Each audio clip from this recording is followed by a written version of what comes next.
Chapter 5. The next moment, James was running back towards the house as fast as he could go. He would do it all in the kitchen, he told himself. If only he could get in there without Aunt Sponge and Aunt Spiker seeing him.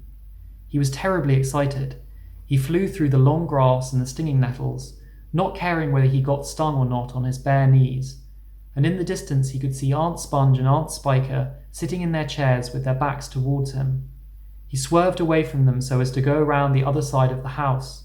But then suddenly, just as he was passing underneath the old peach tree that stood in the middle of the garden, his foot slipped and he fell flat on his face in the grass. The paper bag burst open as it hit the ground, and the thousands of tiny green things were scattered in all directions. James immediately picked himself up onto his hands and knees and started searching around for his precious treasures. But what was this? They were all sinking into the soil. He could actually see them wriggling and twisting as they burrowed their way downward into the hard earth, and at once he reached out a hand to pick some of them up before it was too late, but they disappeared right under his fingers.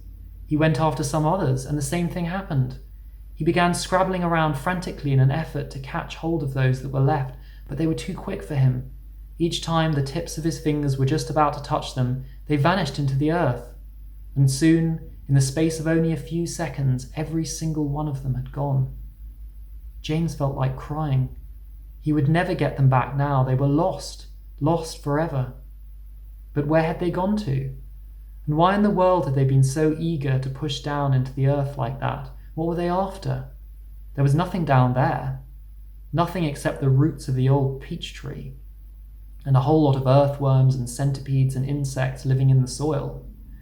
But what was it that the old man had said? Whoever they meet first, be it bug, insect, animal, or tree, that will be the one who gets the full power of their magic. Good heavens, thought James, what's going to happen in the case if they do meet an earthworm, or a centipede, or a spider? And what if they do go into the roots of the peach tree? Get up at once, you lazy little beast, a voice was suddenly shouting in James's ear. James glanced up and saw Aunt Spiker standing over him, grim and tall and bony, glaring at him through her steel-rimmed spectacles. Get back over there immediately and finish chopping up those logs, she ordered.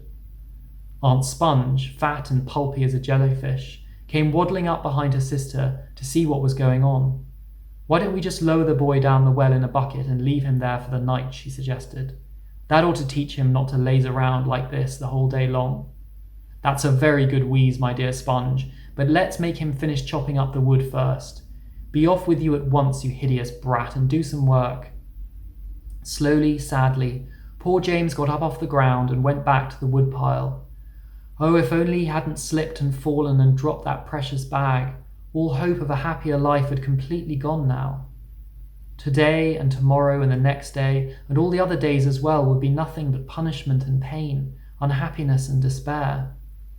He picked up the chopper and was just about to start chopping away again when he heard a shout behind him that made him stop and turn.